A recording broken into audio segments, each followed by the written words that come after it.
Student, स्वागत है आप सबका हमारे YouTube channel education point coaching classes में। तो बच्चों, आज की इस वीडियो में हम करने वाले हैं क्लास 10th के सामाजिक विज्ञान की वर्कशीट नंबर 75। 28 जनवरी के वर्कशीट है, तो शुरू करते हैं इस वर्कशीट को। बच्चों, आज की इस वर्कशीट में हम करने वाले हैं भारत में राष्ट्रवाद, जिसमें कि आज हमारा टॉपिक होने वाला है ग्रामीण इलाकों में विद्रोह। ग्रामीण इलाकों में विद्रोह की अगर बात करें तो यहाँ पे हम विद्रोह करने की जो हम पढ़ रहे हैं टॉपिक वो है असहयोग आंदोलन। इससे पहले वाली वर्कशीट में हमने पढ़ा था कि किस प्रकार शहरों में असहयोग आंदोलन फैला। अब अगर ग्रामीण क्षेत्रों की बात करें तो ग्रामीण क्षेत्रों के लोगों ने भी काफ़ी बढ़ चढ़कर इस आंदोलन में पार्टिसिपेट किया, जिसमें कि हम दो स्टोरी आज की वर्कशीट में पढ़ने वाले हैं। तो पहली स्टोरी है अवध। अवध एक ऐसा क्षेत्र था जहाँ पे बड़ा बढ़ चढ़कर इस आंदोलन पे लोगों ने पार्टिसिपेट किया। तो अगर अवध की बात करें तो ये इस आंदोलन का जो नेतृत्व था वो कौन कर रहे थे? बाबा रामचंद्र। उनका आंदोलन तालुकादारों और जमींदारों के खिलाफ था। तो अब हर गांव की अलग अलग समस्याएं थी और हर गांव के लोग अलग समस्याओं के लिए विद्रोह कर रहे थे। अगर अवध की बात करें तो अवध की जो मुख्य समस्या थी वो थी वहां के तालुकादारों और जमींदारों के खिलाफ, क्योंकि वो लोगों से भारी भरकम लगान लेते थे, तरह तरह के कर वसूला करते थे। किसानों को बेगार करनी पड़ती थी। बेगार का मतलब होता है कि काम करना और उसके बदले उनको पैसे नहीं मिलते थे। बिना किसी पारिश्रमिक के जमींदारों के खेतों में काम करते थे। किसानों की मांग थी कि लगान एक तो कम किया जाए, बेगार खत्म किया जाए, यानी कि भाई फ्री में काम क्यों करें वो लोग। और दमनकारी जो जमींदार की जो सामाजिक बहिष्कार की नीति है उसको बहिष्कृत किया जाए। वहीं अक्टूबर 1920 तक अवध किसान सभा का गठन कर लिया गया। महीने भर में इस पूरे इलाके में गांव में संगठन की 300 से ज्यादा शाखाएं बन गई। किसानों ने बढ़ चढ़ कर पार्टिसिपेट किया इस आंदोलन में।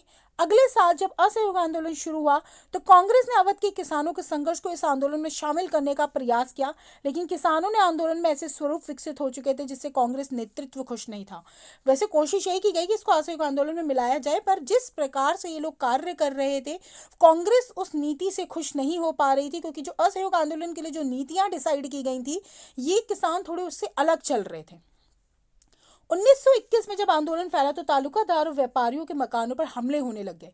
मतलब जहां पे कांग्रेस और गांधी जी सपोर्ट कर रहे थे अहिंसक आंदोलन की, वहीं पे यहाँ पे थोड़ी हिंसा होने लग गई थी, लूट बाजारी होने लग गई थी। लोगों को बाजारों में लूटा जा रहा था, बड़े बड़े जमींदारों को अनाजों के गोदामों पर कब्जा कर लिया गया किसानों द्वारा। तो महात्मा गांधी के नाम पर लोग अपनी सारी कार्रवाइयों और आकांक्षाओं को सही ठहरा रहे थे और गांधी जी के नाम पर पता नहीं क्या क्या किया जा रहा था। ये तो थी एक स्टोरी। अगर वहीं बात की जाए सेकंड स्टोरी, जो कि आंध्र प्रदेश की गुडेम पहाड़ियों में आदिवासियों से संबंधित है, तो आदिवासी किसानों ने महात्मा गांधी के संदेश और स्वराज का ही मतलब निकाला।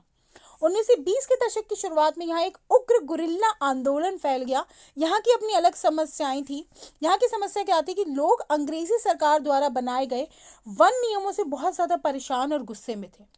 लोग जंगलों में ना तो मवेशियों को चरा सकते थे, यानी कि अपने जानवरों को ले जा भी नहीं सकते थे, और ना ही वहां से लकड़ी या कोई फल ला सकते थे। पूरी तरीके से आरक्षित कर दिया गया था अंग्रेजों द्वारा उस पेड़ पौधों को, उन जंगलों को।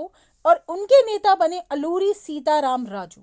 उनका दावा था कि उनके पास बहुत सारी ऐसी शक्तियां हैं, वह सटीक खगोलीय अनुमान लगा सकते हैं, लोगों को स्वस्थ कर सकते हैं, गोलियां भी उन्हें नहीं मार सकती। तो अलूरी सीताराम राजू की बात करें तो कुछ अलग ही व्यक्तित्व वाले ये व्यक्ति थे। कहते थे कि इनके पास कुछ ऐसी शक्तियां हैं जिनके कारण इनको गोली भी नहीं मार सकती। तो मतलब अद्वितीय शक्तियों की बात करते थे ये। राजू जो थे वो महात्मा गांधी के बड़े गुणगाता थे, लेकिन और असहयोग आंदोलन को भी प्रेरित करते थे। उन्होंने लोगों को खादी पहनने और शराब छोड़ने तक के लिए प्रेरित किया। साथ ही उन्होंने ये भी दावा किया था कि भारत अहिंसा के बल पर नहीं, केवल बल प्रयोग के जरिए आज़ाद हो सकता है। गांधी जी के बहुत बड़े फॉलोअर थे, लेकिन गांधी जी के अहिंसा के तत्व को वो मतलब इम्पॉर्टेंस उनको नहीं लगती थी कि अहिंसा से भारत आज़ाद हो सकता है। अलूरी सीताराम राजू के अनुसार हिंसा करनी आवश्यक है। गुडेम विद्रोहियों ने जब पुलिस थानों पर हमले किए, ब्रिटिश अधिकारियों को मारने की कोशिश की और स्वराज प्राप्ति के लिए गुरिल्ला युद्ध भी चलाए, तो वही 1924 में राजू को फांसी दे दी गई। तो जो राजू जी कहते थे कि वो गोलियों से नहीं मरेंगे, वो फांसी से मर गए। लेकिन हाँ, दोनों ही कहानियाँ एक अपने अलग अलग अस्तित्व को दिखाती है, अपनी अलग अलग समस्याओं को दिखाती है। वहीं अगर इस वर्कशीट के प्रश्नोत्तर की बात करें तो सबसे पहला प्रश्न है अवध और गुडेम पहाड़ियों के किसानों के असहयोग आंदोलन में किस प्रकार भाग लिया। तो वहीं अगर बात करें अवध की, तो अवध के किसानों ने सभा बनाई, जगह जगह मकानों पर हमले किए, व्यापारियों के, तालुकादारों के, बाजारों में लूटपाट करी, अनाज गोदामों पर कब्जा किया, और कांग्रेस के साथ इनका तालमेल नहीं बन पाया। वहीं अगर बात करें गुडेम पहाड़ियों में आंदोलन, जो कि गुरिल्ला आंदोलन चला था, अलूरी सीताराम राजू इनके नेतृत्व कर रहे थे और इन्होंने हमले किए ब्रिटिश पुलिस थानों पर, और बाद में पुलिस के द्वारा इन लोगों को पकड़ा गया और अलूरी सीताराम राजू जी को फांसी लगा दी गई। वहीं अगर बात करें असहयोग आंदोलन में किसानों की भागीदारी शहर में भागीदारी से किस प्रकार अलग थी, तो जैसे कि हमने पढ़ा, शहर के जो लोग थे उन्होंने चीज़ों को छोड़ना प्रारंभ किया था, बायकट करना स्टार्ट किया था।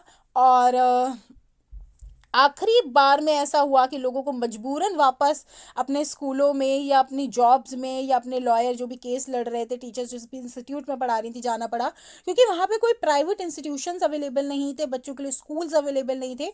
तो जितनी जोर शोर से शहरों में आंदोलन प्रारंभ हुआ, धीरे धीरे वही आंदोलन समाप्त भी हो गया।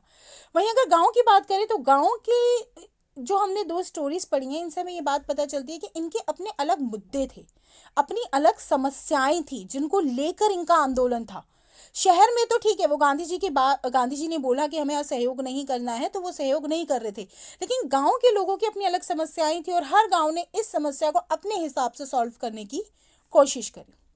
तो बहुत ही इंपॉर्टेंट वर्कशीट है, साथ के साथ कहानियां हैं, अगर हम इसे ध्यान से पढ़ेंगे तो बहुत आसानी से हमें समझ आ जाएगी। तो इसी के साथ आज की वर्कशीट हमारी पूरी होती है। मिलते हैं नेक्स्ट वीडियो में, तब तक पढ़ाई जारी रखिए। Thank you so much.